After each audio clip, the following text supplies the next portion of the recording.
Salut tout le monde, je vais vous parler d'une arnaque, l'arnaque du siècle, la pyramide de Ponzi. On nous parle de pyramide de Ponzi comme une arnaque grossière, un système frauduleux où les nouveaux payent pour les anciens, un système qui s'effondre quand il n'y a plus assez de nouveaux entrants. Mais ce qu'on nous dit pas, c'est que nous vivons déjà dans cette pyramide de Ponzi depuis longtemps. Une pyramide légale, officiellement légale et normalisée. Le travail, les impôts, les cotisations, les crédits. Nous produisons, nous payons. On nous promet sécurité, avenir, retraite, etc.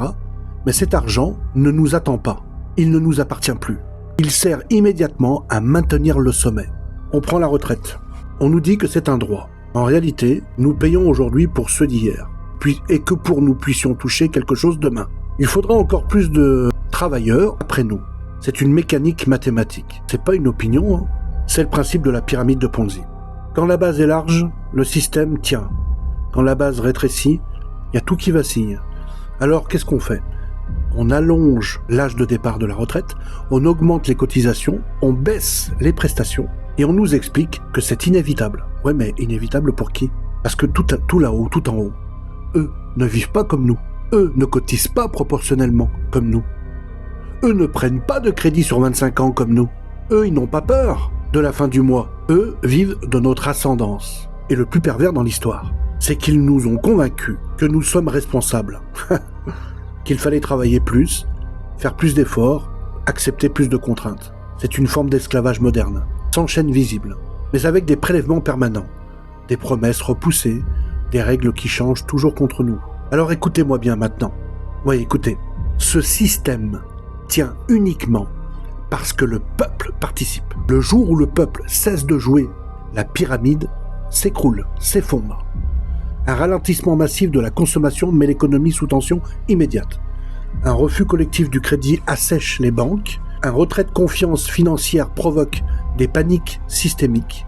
Un basculement vers l'entraide, le local, le hors-circuit, affaiblit le sommet.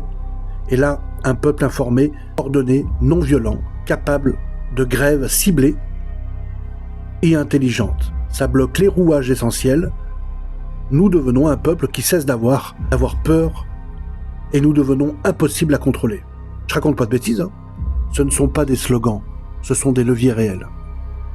Ils nous ont fait croire qu'il n'y avait pas d'alternative, qu'il fallait choisir entre obéir ou sombrer, qu'il fallait se diviser pendant qu'ils gouvernent tranquillement depuis le sommet. Mais aucune pyramide ne tient éternellement. La base porte tout. Le sommet dépend de tout. La vraie question n'est pas est-ce légal? La vraie question, c'est pourquoi acceptons-nous encore ce système? Pourquoi acceptons-nous encore de jouer le jeu? Alors la conclusion, je vais la faire. Ils nous appellent citoyens, mais ils nous utilisent comme des ressources. Ils parlent de solidarité pendant qu'ils organisent la dépendance. Il faut qu'on ouvre les yeux. Faut pas se révolter. Ce n'est pas se révolter qui changera les choses. C'est refuser d'être dupe.